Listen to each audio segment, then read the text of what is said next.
Ooh.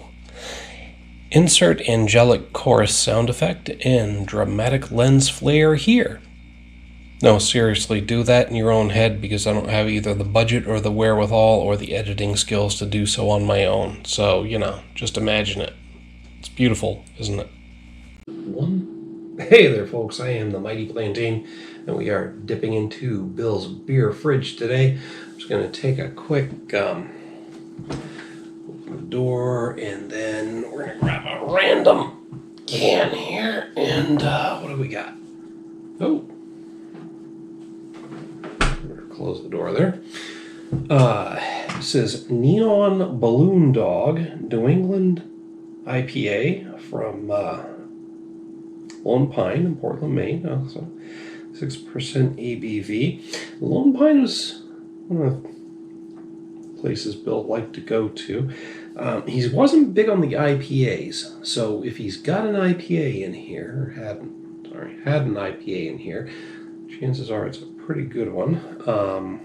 Because when he did pick out an IPA, it was because something he really liked. The fact that there was only one in the fridge means this was either a weird one-off or it was something he got a 4-pack of and liked. All right, so anyway, live yeast may settle. So we're gonna roll this can in a second here. Neon Balloon Dog. A bicycle? Well, a bicycle that would take a lot of balloons, and honestly, Uncle John's a little tired right now, so why don't we do something like, let's say a Neon Balloon Dog. Okay, any balloon sculptors out there will appreciate that. I am not one myself, but I've had some in-depth conversations, believe it or not, over beers at a hotel bar with a professional balloon sculptor. And I went to school with somebody who turned out to be a professional balloon sculptor to a certain degree, and we haven't had an in-depth conversation, but I understand his art to a certain degree again. I'm gonna cut the video here.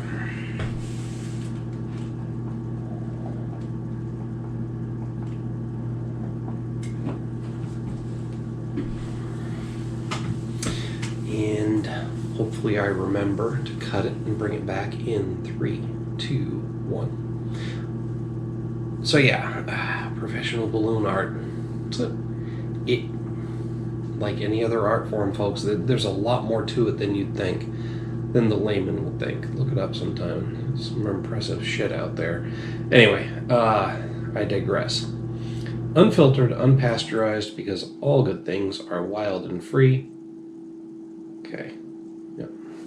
Live yeast may settle. So here's what we're going to do. We're going to gently roll this can.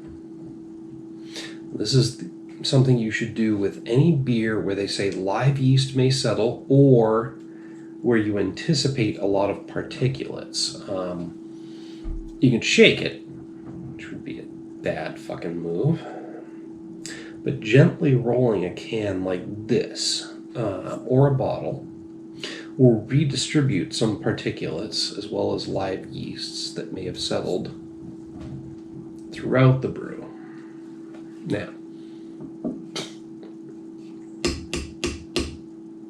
I always tap the top of any beer that I open because any sort of jostling, I'm gently opening it too because I rolled it, any sort of jostling or shaking or vigorously agitating a carbonated beverage, if you tap the top of it, it doesn't necessarily fix the explosive problem, but it can provide a cavitation point, that will cause some of those gases that you disturbed and stirred up to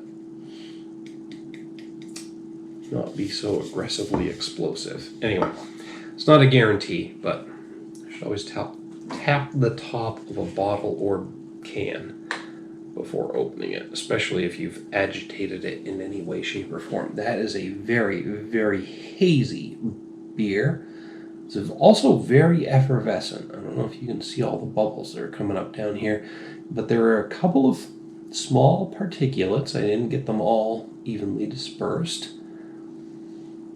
but I can see them floating up like the contents of a lava lamp. Very light yellow up to a darker yellow, but it's still a distinctly yellow color overall throughout this beer.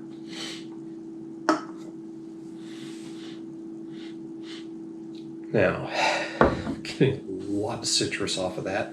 I'm mostly keyed towards citrus and pine myself, so that's not a surprise, but definitely a citrus aroma. Possibly orange and grapefruit.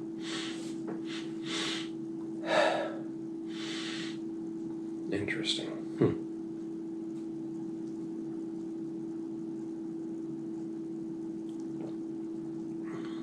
Nice medium mouthfeel. It's got some body to it.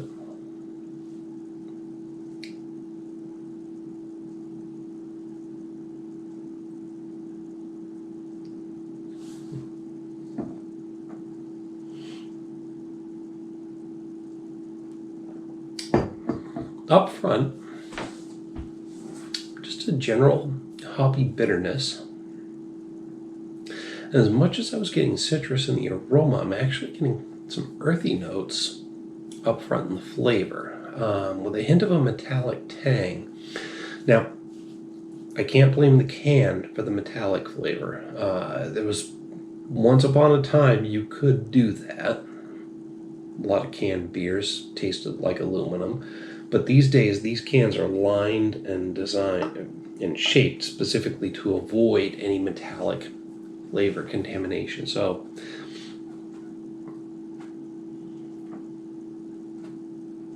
I'm thinking any metallic tang that I'm getting is mostly due to the earthy hoppiness.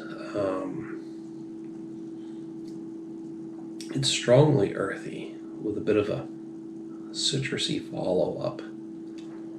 And then just a plain old bitter finish. It's not bad.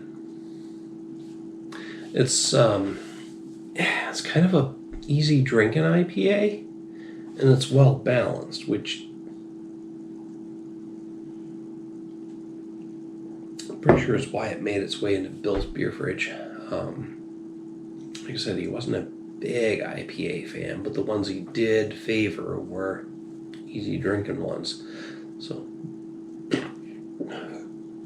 excuse me. Overall, not a bad beer. But it's not really kind of standing out or distinguishing itself from the crowd of IPAs that are out there. I'm hitting this one with a 3.5 out of 5. Now, on a scale of 1 to 5, 2.5 is average, so 3.5 is a pretty decent, above average rating. But, yeah, it's just kind of easy drinking, good IPA. It's not standing out from the crowd that much. It's giving me earthy notes, which I'm mostly keyed towards citrus and pine, so the earthy's got my attention, which is one of the reasons why it's getting bumped up to an above average rating. I'm not really going any further than a 3.5 on this one. So anyway, 3.5 out of 5. That's what I got to say about Neon Balloon Dog. Hit me up down below in the comments or the email link. Love to hear what you have to say about this beer while you're down there. Don't forget to like and share the video. And once you've subscribed, click on the little bell icon so that you get a notification whenever I post a new one. Until next time, folks, thanks for tuning in. Cheers.